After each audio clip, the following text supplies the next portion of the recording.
आऊज़ु बिल्लाहि मिनश शैतानिर रजीम बिस्मिल्लाहिर रहमानिर रहीम। अस्सलामु अलैकुम नाज़रीन व सामीन। सबसे पहले इस तरह नियत करे कि नियत की मैंने 2 रकात नमाज ईदुल फित्र की, 7-6 ज़ायद तकबीरों के वास्ते अल्लाह अज़्ज़ा वजल के, पीछे इस इमाम के। फिर कानों तक हाथ उठाइए और अल्लाहु अकबर कहकर हस्बे मामूल नाफ के नीचे बांध लीजिए और सन्हा पढ़िए। फिर कानों तक हाथ उठाइए और अल्लाहु अकबर कहते हुए हाथ नीचे की तरफ छोड़ दीजिए।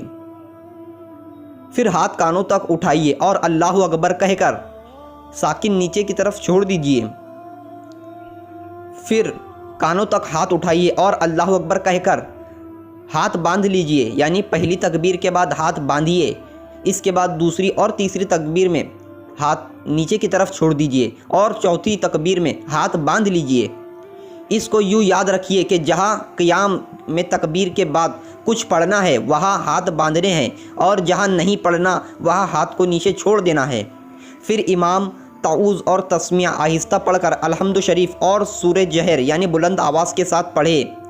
फिर रुकू करे। दूसरी रकात में पहले अल्हम्दु शरीफ और सूरह जहर के साथ पढ़े। फिर 3 बार कान तक हाथ उठाकर अल्लाहु अकबर कहिए और हाथ ना बांधिए, और चौथी बार बग़ैर हाथ उठाए अल्लाहु अकबर कहते हुए रुकू में जाइए और कायदे के मुताबिक नमाज मुकम्मल कर लीजिए। हर 2 तकबीरों के दरमियान 3 बार सुबहान अल्लाह कहने की मिक़दार चुप खड़ा रहना है।